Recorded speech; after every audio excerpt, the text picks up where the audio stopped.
So as you can see, I have a lot of items over time, and I really didn't know what to do, how to do it, and at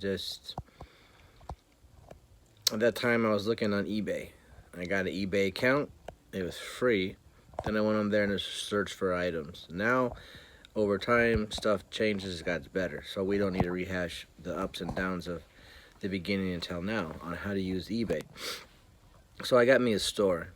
So I saved me a little bit of cash. Yeah, it cost about, with everything from the eBay transactions to the final listing to PayPal fees, maybe you're looking about 30% total of all the fees. So if you're gonna buy something or you already have something, you just gotta keep that in mind because you're already 30% in the hole minus whatever you buy. If that makes sense. Or you can put stuff on Facebook. You can sell stuff in your community as well. And there's other sites as well. You can put stuff on like Let Go or Offer Up. And those ones you don't get charged at all percentage. But I always see there's really a difference of people mindset or what you're trying to sell from what I learn and see that maybe sometimes some higher price items do well on eBay or vice versa. Who really knows exactly what? So instead of trying to believe what I believe will be the best place to sell an item, either online or go into a garage sale or flea market or antique market and sell these other items. Yes, it all takes time, it all takes a lot of money, and it takes up your whole weekend to doing whichever one you want to do. So it's not like it's going to be a quick sell. So once you find out the items that you have, so what I did basically, I make it simple because over time it will get complicated to find out what you want to sell. Do you want to sell just toys? You want to sell wholesale items? You want to sell antiques? That depends on, and also if you don't want to sell, you just want to buy, what are you going to buy? Where are you going to get it? How much do you want to pay for an item? I mean, there's so many variables that it's hard to decide what to do. So basically, this simple thing I did, I went on eBay. I looked up an item, say, Teddy Ruxpin, 1980s, and I looked up to see what it is. Then the reason why I said Teddy, because I have him over there looking at him right now. So I go to eBay, I type in his name, and then go to see what's out there. So you can look and see how many Teddies are out there. And also you can hit on the right hand side, it says completed and sold. And then you can search it by highest price down to the lowest price. So I do that whenever I go and look at an item that I'm trying to buy. I kind of look to see how many are out there, what stuff comes with them or not, if it works or not. You don't really know unless you bring batteries with you and the tape. But sometimes the person that you're buying it from might tell you the truth, might not. But I think sometimes if it's a good price, I just look inside the terminals in the back and say, okay, I don't see as much as rust. I'm taking a 50-50 chance because sometimes the mouth doesn't move. I mean, he can still hear the sound coming out of the tape player behind him, but sometimes the mouth doesn't move with the video or his tape. That's just by learning. That's just how Teddy Ruxpin works. So if you get lucky, you get it at a good price, then you can say, all right, sold. How many is sold out there? If the highest price is $50, now you know you basically got to make sure that one, it works. You got to get a tape with it to show someone it works.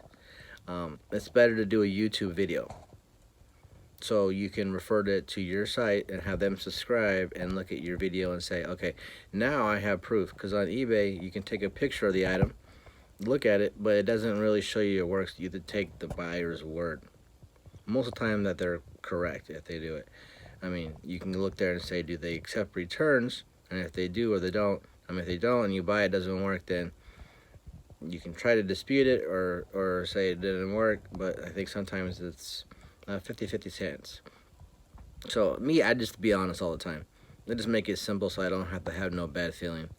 Then I also go buy a postal scale for the post office or wherever you decide to, so I can get the right weight on there. And if I don't have the boxes, yeah, I take them from my work or I get them when I get other items in the mail and I keep them. So normally I have a bunch of boxes all over the house. Looks like I'm a homeless person. But now I have free boxes, so I don't have to go spend extra money. I'll have to spend extra money on tape because I don't get tape for free. And paper, I just buy a box of paper and use that as a place to write on the box. For me, the Amazon boxes are the best to use because, I mean, it's all different shapes and sizes. And we can go into later on about how to make your own boxes if an item doesn't fit in these regular size boxes, which always happens when you're selling antiques or collectibles, because sometimes you just can't find a box. And then it kind of defers you from buying that item because how are you going to ship it? So you either use other sites or just pass on it. But if you're going to make a lot of money, take the gamble. That's what I always say. So once you find out with Teddy, if you want to buy him, and then you also have to, what's the word? When you list it, what price are you going to set it at?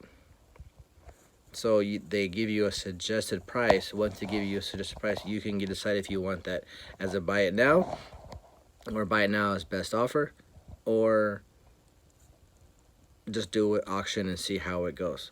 And it depends. They give you a suggested site.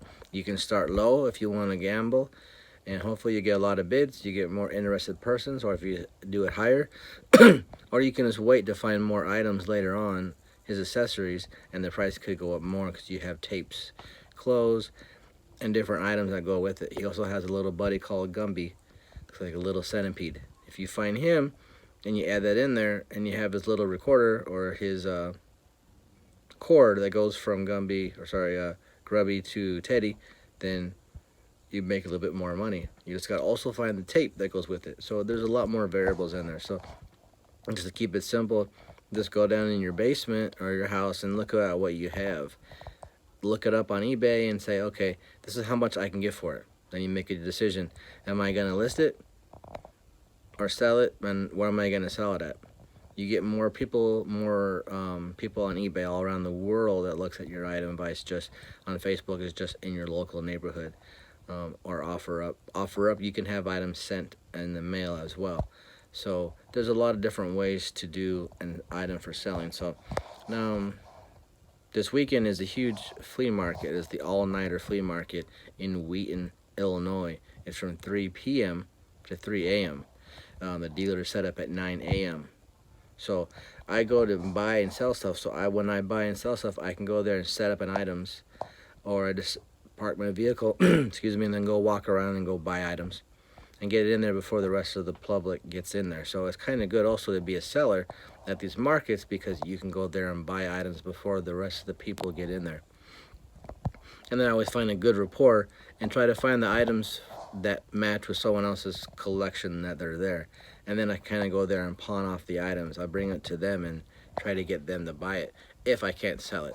Yes, I can do it, but it's better to walk home with a big wad of money and less items than having to haul it back again and bring it out to another show.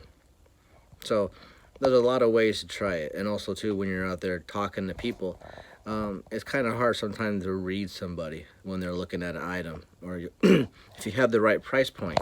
And again, if you do a show, see, I'm going off cue like I normally do, but there's so many different parts to buying and selling and different ways to do it, and each way is a little bit different one by one. So I'll find out this weekend, and I can take you on my live video if you want to see what you see. Depending on, I got a huge vehicle full of items that I'll be selling at this flea market. So it's kind of a mixture of crap, flea market stuff, and antiques and collectibles. So it's kind of, what do you bring? What do you price point? All that stuff goes through my head, and it's freaking crazy sometimes to decide what item I want to sell. What price am I going to give them? I'm going to give them extra room to return it and resell it. Sometimes that's a good option depending on what I got into it.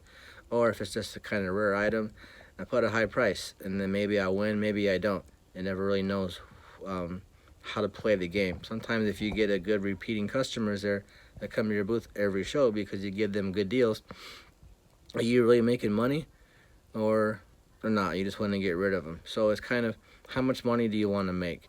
Everyone has at least $5 in their pocket when they go somewhere. So I always have the $1 bids, the $1 and the $5 items to get that money in there, because there's always someone that wants a $1 item or a $5 item. or even a $20 item in their pocket. So kind of look around and see, bring a little bit of everything when you go do a show. Bring something for the ladies, the men, and the kids. So you could pigeonhole yourself into one item and sell the same thing over and over. If it does well, good job. Me, I kind of bring a little bit of everything. I mean, with antiques, you got to have a bigger vehicle and bring different stuff out because you need the space, you need the haul around. If you bring toys and collectibles, you don't really need that much of space. You can bring a little car and go. So everything will make money if you decide how to do it. So if you have an item online, on Facebook, remember, take good pictures. Be truthful in your description of the item so people will also rate you and they'll be happy with your items and you can sell more. If you're rude, disrespectful, and do false in there, you could get kicked off and not be able to sell anything, and then you have a bunch of items in your house that no one wants. So I always go there and refresh my items on Facebook every 5 days, 7 days, whatever the time limit is, and then bring down the price a little bit. And then I direct them to other sites like eBay or somewhere to go there and buy an item. Or do a YouTube video to drive people to your site. Who knows? It's how do you get someone to buy what you have? All right, you have a good day. So here's my additional collection that I have here. A few He-Man, Snake Mountain, a hitch bike, He-Man staff, jewelry. There's a space.